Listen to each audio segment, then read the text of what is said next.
How does this influence your marriage? How does this influence your relationship with your children? What does Christ-likeness look like in the home? Well, you can fool a lot of people by coming to church and acting like everything's all right, but the children know when things are not right, and they know your priorities. They know when you got your priorities right, and they know whether you'd rather be at a football game or church or serving someone. And you ask your children, what's Daddy really interested in? What's he passionate about? What does he spend his money on?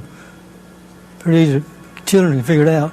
I think Jesus, through the Spirit, calls us to produce fruit, and that the fruit of the Spirit is love, joy, peace, patience, kindness, goodness, faithfulness, gentleness, self-control. And if those things are evident in your life, your marriage will be fine. And so I think going back to being Christ-centered, when we're reflecting on how we should live our lives as Christians, the fruit should be there. The fruit should be evidence. We'll never be like Christ. We can never attain that until we leave this life. But God has called us to live as close to it as possible. And thank God that we have grace that allows us that. But each day, that's why we say we need to be in a growing relationship with Jesus. It's something every day that we're striving for. And I know there's areas in my life where I need more fruit in certain of those areas. And so, it's just a continual thing. Paul says in Ephesians that husbands love your wives even as Christ loved the church. If we study how Jesus loved the church and what he did for it, and everything was around it and not itself, marriage will be a whole lot better. In all the discussions about husbands and wives and trouble, I never heard a wife say their husband was like Jesus in one way. When you live your life like Jesus would and serve her, that's 90% of the problem right there. Gone. We believe firmly that a lot of the problems that we're dealing with is because we haven't gotten first things first right. Amen. With that being the case, just like we ask the church to do three things: come to services, go to a Bible study, and go to a life group. Those are not the only three things we want the church to do. We want the church to become like Christ. That if we can become like Christ, these other things that get in our way of being a proper Christian are going to take care of themselves. Our marriages are going to be better. Our finances are going to be better. Our kids are going to do better in school. The things that are bothering us, the picayune things, are not going to bother us if we can become like Christ. And we're asking that we go back to the basics for that very reason. In the relationship that we have one with another, the family, the wife, the children, that we become selfless in this. We cannot change. I cannot change my spouse. Only I can change myself. And so that's what we have to reflect. I have to reflect upon, is changing myself to be more like Christ in this relationship with my wife. And so, it all first begins with a vow that we made at marriage, till death do us part. I mean, you've got to have that foundational thing there, and you've got to be resolute in saying, regardless of what happens in my life, we're married for life. And so I think it begins there, but it's hard work. It's hard work. Today we go to Colossians chapter 3. I hope you open your Bible there. In chapter 3, Paul is making a turn. He's been talking about the theological basis of the way we should live, and now he's going to get really, really practical.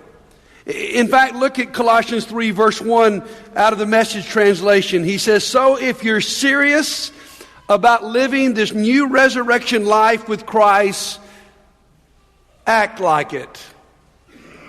You see, obviously they're dealing with some people here that aren't quite so serious about living the life. And the question for us this morning is, are we serious about living this new resurrected life? And Paul would say to us, okay, if you really say you're a Christian, if you really say you're following Jesus, well, then it needs to permeate every area of your life. You need to act like it. It's very interesting. In all of Paul's writings, he talks in the first part of the book about the theological, and then the second part about the practical. In the first part of Colossians, he's talked about belief, and now the second half, he's going to talk about behavior. He talks a lot about grace, and now actually Paul's going to talk about rules.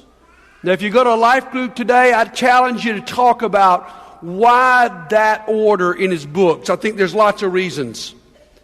You see, we're dealing with this theme today that Paul gave us last week called Christ our life. You see, that's what the elders are trying to say to you on that video. That's what we're trying to say to each other, is that we want Jesus Christ to be our life. You see, we all struggle, don't we, with compartmentalizing our life. Well, I've got my work life, and I've got my church life, I've got my business life, I've got my home life, I've got my leisure life. And if we're not careful, we make those each individual compartments. And that's why some of us can look one way at church and a completely different way at work. Or maybe one way when we gather with our life group and a completely different way when we're with our families. And what Paul is saying is, I want Christ to be your entire life. Stop the compartmentalizing your life and allow Jesus to permeate every single area. And that's why we're trying to emphasize this theme of Christ being our life. I hope this week you've been wearing your wristband, because when you begin to see that and you think about that, let me tell you a few things that's going to do. First of all, it's going to help you put your idols in their place. We all have idols. No, they're not physical altars, but we all have things that become too important to us. And so remembering that Christ is my life reminds me to look at that idol and go, you know what? I shouldn't be this, wrapped out of shape about this. I shouldn't be this upset about this. I shouldn't be this obsessed about this, because you're not my life.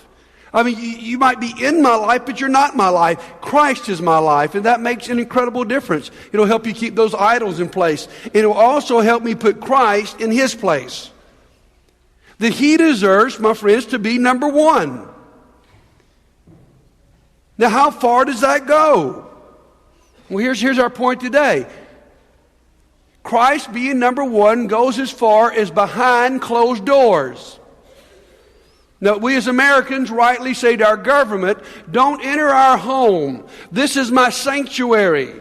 I deserve the right of privacy in my home, and I don't want the government coming into my living room and telling me what I can do.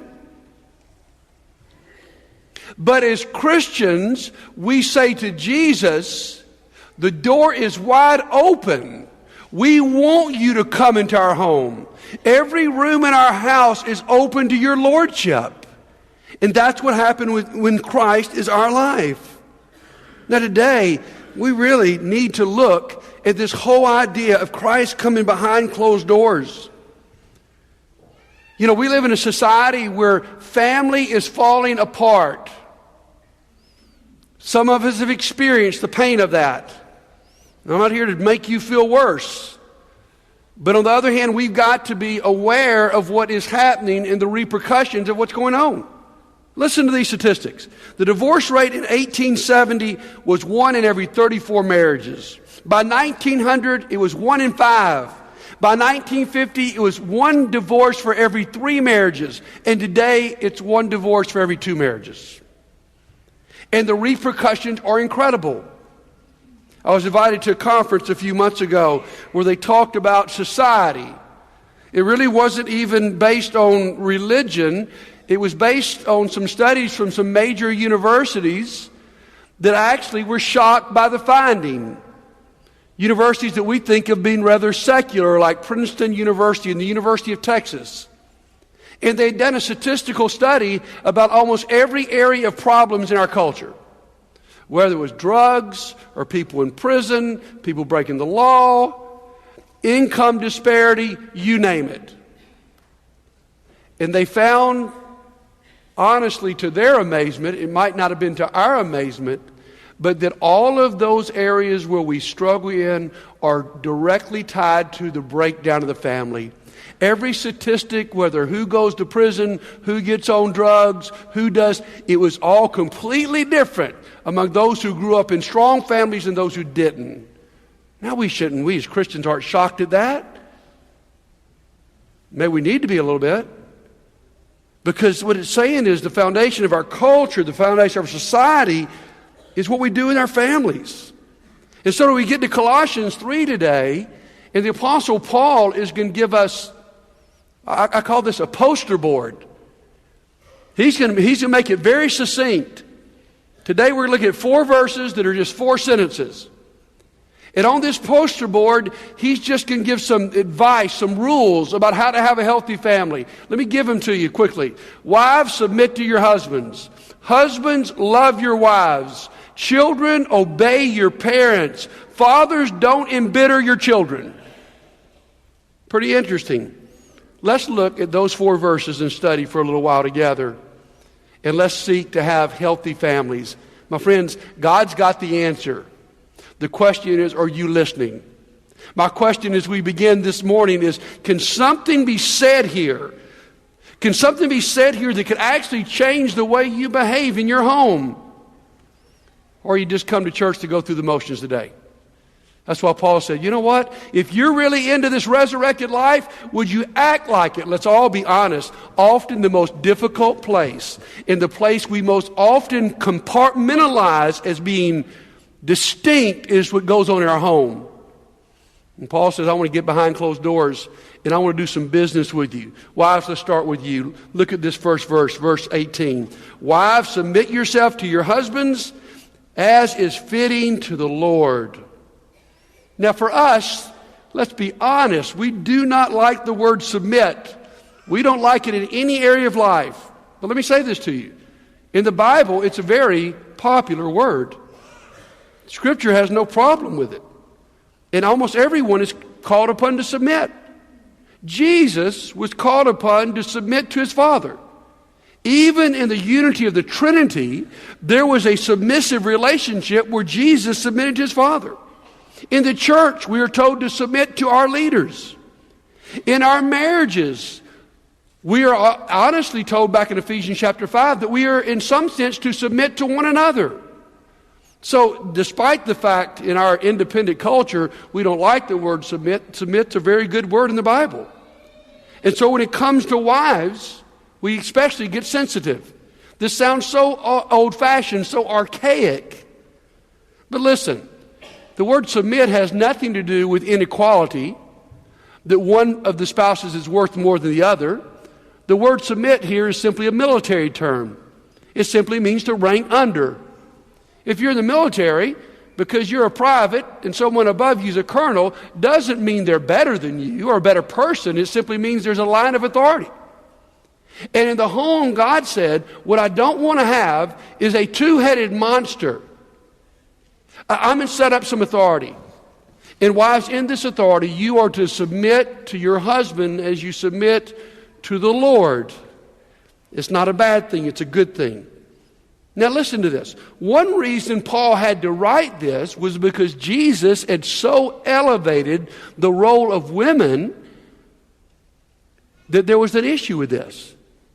My friends, before Christianity, in Jewish culture, women were more or less things. In Greek culture, they were just secluded. A man lived his life. He had his little wife over here on the side if he wanted to fulfill himself sexually or if he wanted to have children. But other than that, their lives were almost completely, talking about divorce. And so when Jesus comes, and some of Jesus' strongest followers and best disciples are women, Jesus has elevated the role of women to a role it had never known in ancient culture. But God also wants to remind us that there still is a line of authority in the home and that wives are to submit to their husbands.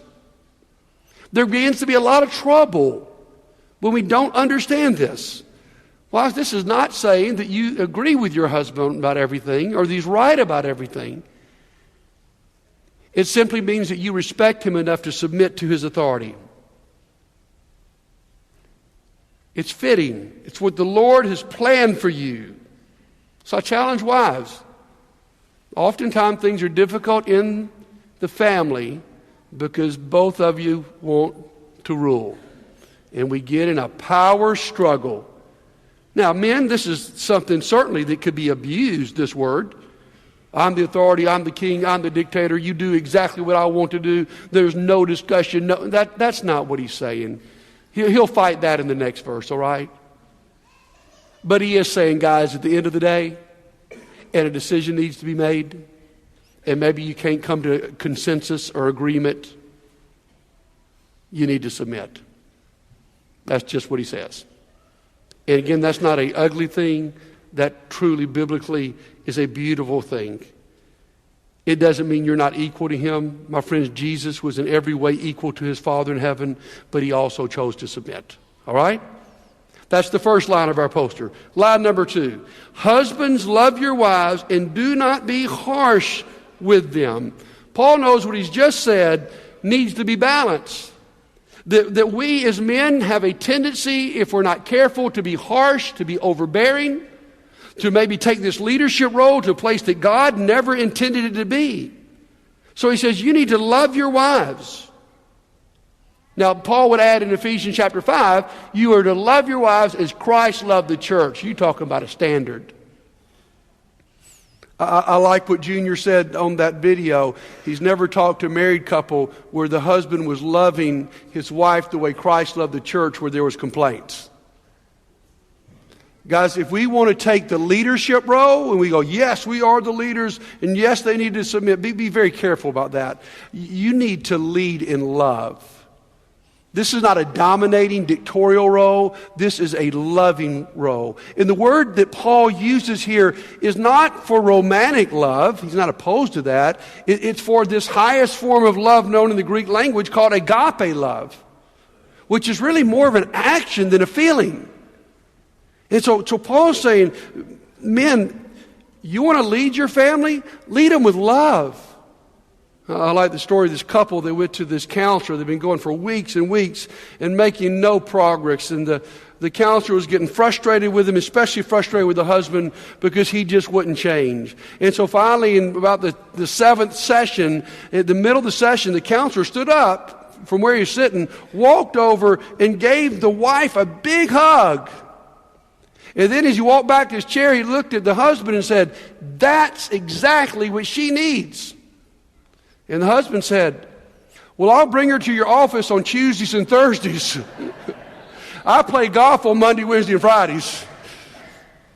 Now, sometimes we're a little bit dense. And that's why Paul has to say, man, don't be harsh. Don't take this as an excuse to dominate. Instead, you use this as a reason to love. Now, let's be honest. For many of us, this is hard work. I love what Brother Dick said. Marriage is hard work. You want to be successful in this, guys? You got to let Jesus in. I know, guys, there's some of you that what happens in your home is so completely different than what we see at church. And some of you wives, you just won't submit. You just argue and fight him about everything. And you're destroying the peace of your home. And some of you men, you won't lead with love. And it's destroying your wife. One of the most fascinating stories I've heard in years was about Bill McCartney. Many of you remember him. Back in the 80s and early 90s, he was the head football coach at the University of Colorado. Actually won one national championship. He was also the leader in what many of us participated in back in those days, the Promise Keepers movement, which was a great movement, that filled stadiums across this country, calling men to keep their promises. But a few years ago, Coach McCartney wrote a book called Sold Out, in which he told his story. And part of his story was the truth that his marriage had never really been great. And that he was so obsessed with his work and so driven that he didn't pay much attention to his wife. And she even writes some of the chapters in the book and says for a long time she was pretty much okay with that. I mean, she knew he did his thing and she just sort of handled being alone and in the home and with the children. But things took a dramatic turn for the worse. They never were good, but for the worse in 1993 when McCartney shared with his wife Lindy that 2 decades before this he had had an affair. He shared it with her the day his team was playing in the Fiesta Bowl. and she was devastated. And from that point on, she withdrew herself. She would hardly get out of her bedroom. She lost about 80 pounds. And she writes, I just felt like I was getting smaller and smaller. And then in 1994, they went to church one Sunday morning. Remember, this is the leader of Promise Keepers. And a preacher got up and said this: if you want to know a man's character, then look into his wife's face. Whatever he's invested or withheld from her will be reflected in her countenance.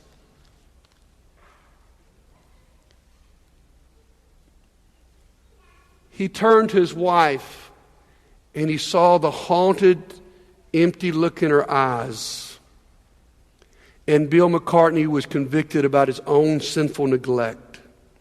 And he writes, escorting my wounded wife out to the church parking lot, I began to pray about the timing of my resignation as head football coach at the University of Colorado. And if you know the story, you know he resigned in the height of his career and went and devoted himself to his wife. And my men, I say to all of us, would you look at the countenance of your wife's face?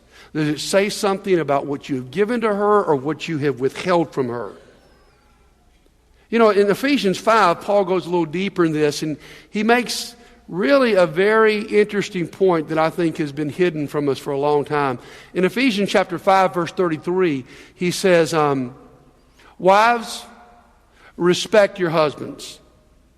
Husbands, love your wives. Now, again, it's sort of fascinating here. Why doesn't he use the same terms? Why doesn't he tell husbands to love their wives and wives to love their husbands?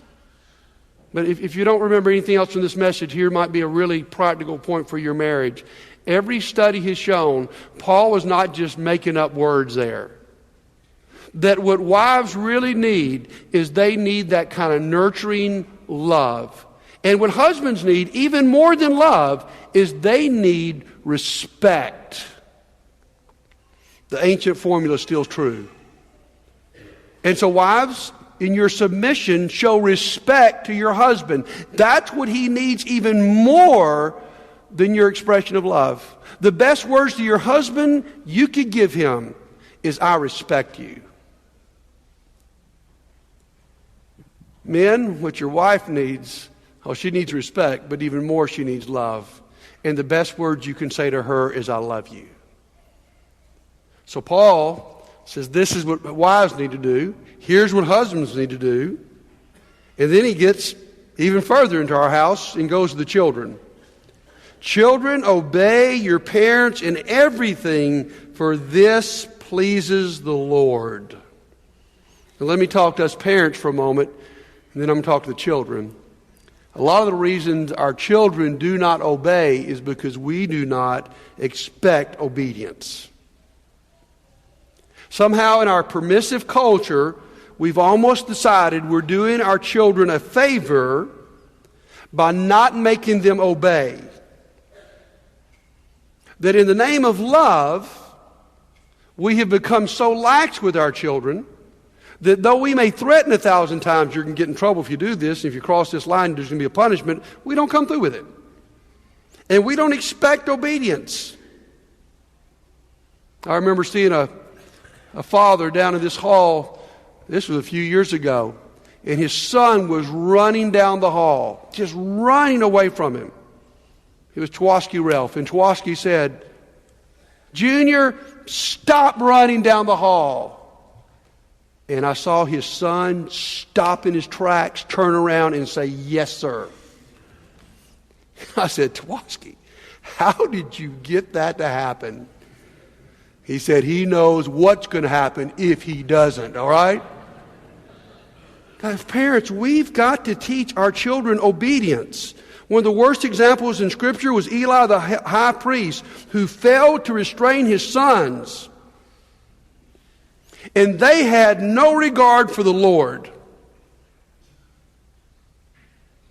By not teaching your children obedience, you are teaching them that it's okay. And the people that are going to reap that are the teachers and the coaches and the police and the employers and the elders.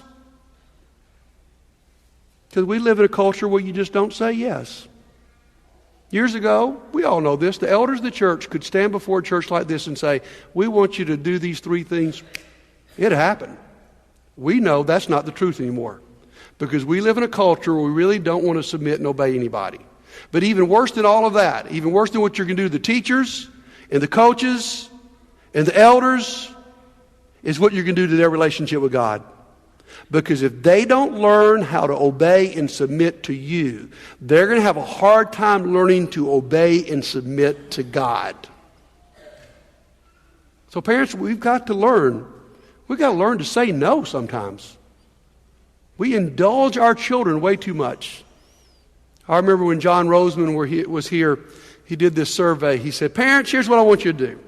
I want you to write down all of your dreams and aspirations. If you could have and do anything you want to, write it down on a piece of paper. Just have a big time. And so we took and we just wrote and wrote and wrote and wrote. And he said, okay, stop. Now look over that list, parents, and tell me what percentage of those things you think are going to happen that you dream about. And I think the average was about 30% of it will happen. You know, just the things we dream about, the possessions we'd like to have. Then he said this, what percentage of the time do you say yes to your children? And most of us were about 90%. And Roseman said this, you're doing your child a disservice because you are preparing them for life that will not exist. In your home, they're getting 90% of everything they want. In culture, they might get 30%. You've set them up for disaster. So parents, we need to teach our children to obey if we really love them. See, that's the crazy thing about today's culture. We say if we love them, they get by with it. That's really a lie. And children, let me speak to you for a moment. You have been commanded by God to obey your parents. That doesn't mean you agree with them. That doesn't mean you like it. Now here's the cool thing. When you're obedient and you say yes sir and yes ma'am and you do what your parents ask you, here's what the scripture just said to us. You will please the Lord. You want to do something when you leave this place that will actually please God? You go out and you obey your parents. In Ephesians, he says, if you do this, all may go well with you and you may enjoy a long life on this earth. Now, that's a quotation from the Ten Commandments back in Deuteronomy chapter 5. He's saying, guys, if you obey your parents, you're going to live longer. Now, in the Old Testament, that might have something to do with it. If you did disobey, you were stoned, all right? I'm not talking about getting drunk, all right? You were stoned. But it's still true. You want to have a good life? You learn to obey your parents and to show respect to them in the home, and your life can go a whole lot better. Because these kids who get out of the home that are used to getting their way on everything, they're the kids who can go to work and they're always going to be done wrong. The teacher's going to do them wrong. The coach is going to do them wrong. The employer's going to do them wrong. Because anybody who says no to them is taking them to land they've never been to. So parents learn to expect obedience. Children learn to obey. Here's the last part of the poster board. Fathers, do not embitter your children or they will become discouraged. Again, men, it seems like he's got to give us some extra instruction. Don't embitter them. I like the translation, many translate. Don't exasperate them. Why? Because as men, again, just like with our wives, we can be harsh. We tend to be heavy-handed and overbearing often with our children. And you can exasperate them to the point of giving up. Many of you remember the very popular movie, The Dead Poets Society. It was about a young man that grew up in privilege named Neil Perry. And he was sent off to boarding school. His dad had every plan for him to be a doctor and saw nothing else for his child to do. But Perry got to this boarding school and he tried out for a play and he got the lead role. And his dad begrudgingly came to the play. You may remember the story. And the sun shined and the audience gave a standing ovation. But the father was so overbearing. As soon as it was over, he didn't congratulate him on his performance. He took him to the side and he said, "Son, tomorrow I'll withdraw you from this school. I'm not going to allow you to waste your life as an actor, and I am going to enroll you in a military school tomorrow." And if you remember the movie, it was that night that Neil Perry took his life. And my friends, fathers, when we are overbearing with our children, we lead them down very discouraging roads. Let me just give you a few ways that we exasperate or we embitter our children. First of all, when you ignore them. I feel this morning for the single mothers in this audience, because I know you struggle, and hopefully we help take some of that role. But it makes me angry at the fathers who actually are in the home and ignore their children. Some of us live such independent lives, we just think that's all our wife's job. Every child needs the love of a father. You have something that you could give them that nobody else could give them.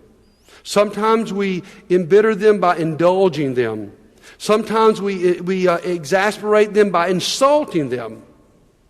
When in the name of obedience and discipline, you call your children names, you ridicule them, you scream at them, and you treat them without respect, and you want them to treat you with respect? Sometimes we exasperate them by intimidating them. I imagine an audience this big, some of you at times are physical with your children that you should not be because you're bigger and you're stronger. Some of us intimidate our children by just micromanaging everything in their life. We hover over them like a cop. Some of us intimidate them by giving out punishment that far exceeds the infraction. We threaten huge things. If they do this, and then we have to do something that really doesn't match what they did. And some of us exasperate our children because whatever they do can never please us. You ever had a teacher that you could never please? A coach you could never please? A parent you could never please? What do you do in the long run? What do you do in the long run when whatever you do is not good enough? Whatever you do is criticized and scrutinized. In the long run, you say, I will never live up to this standard, so I just am not going to care. Fathers, do you give your children more words of encouragement or more words of scrutiny and criticism? What we don't want to do, we do want to lead our families. We do want to cause our children to obey. But we don't want to is embitter them to the point they say, you know what, I can't please this old guy no matter what I try. I'm giving up and I'm just going to live in silence and rebellion. So, okay, I hope you hear today, men, a challenge to men. And the challenge is for us to lead. And I want to give this specific challenge here today. I'm not talking about dominating. I'm not talking about being a dictator in your home. I'm talking about you and I leading like Jesus. Whether we want to admit this or not, it's very plain in this passage that there's more emphasis and more teaching toward us as men than toward our wives. Why would that be true? Here's the only answer I can come up with. We're more of a problem.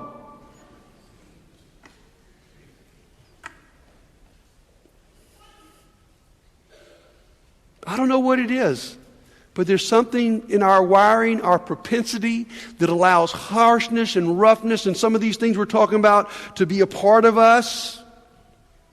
I remember visiting the Soviet Union when it had fallen down and we were in the Ukraine, And we went there, and the culture is decimated.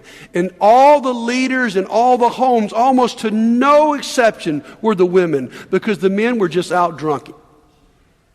And you saw a whole culture that would not function because men would not lead. And I'm afraid in our day to day here in America, I'm telling you guys, I talk to a lot of people. I talk to very few people who tell me I've got a bunch of mother issues in my life.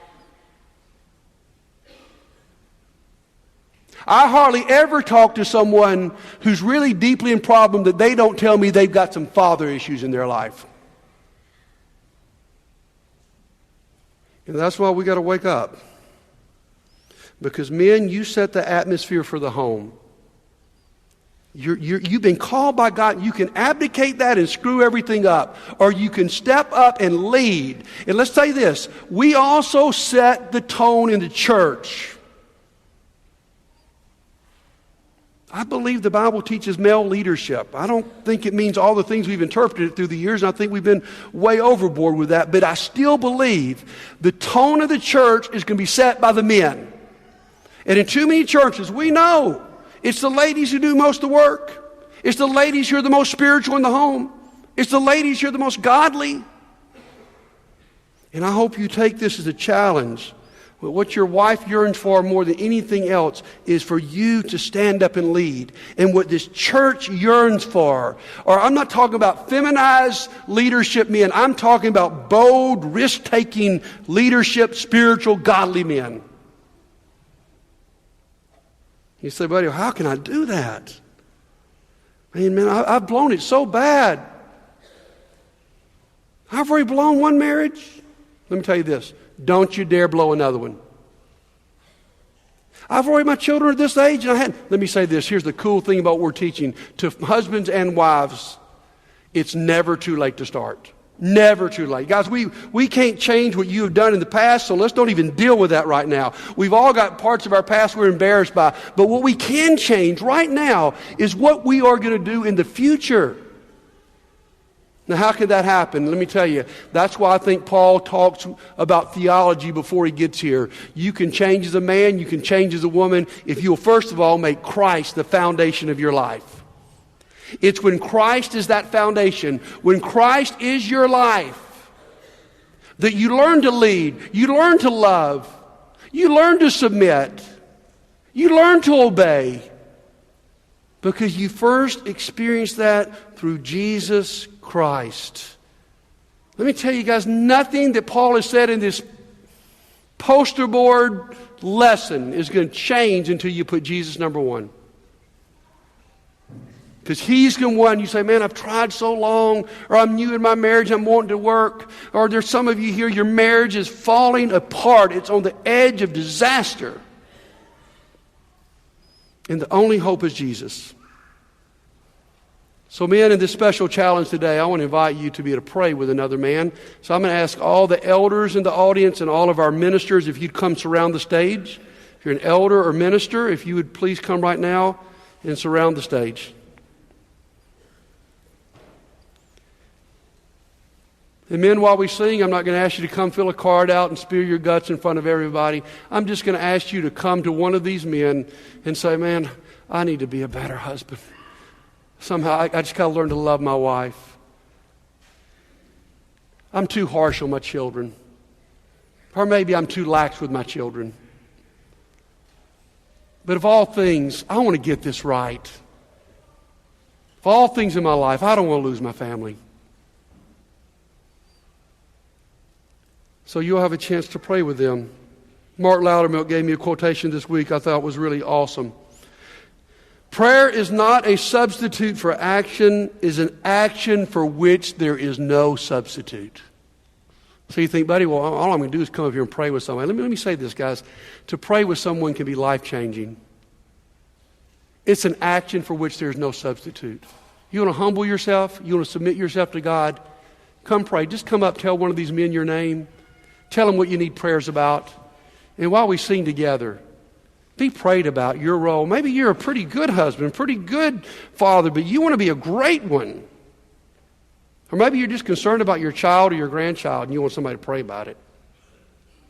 Or maybe your marriage is on the rocks today and you've just sat here silently in this church while it fell apart.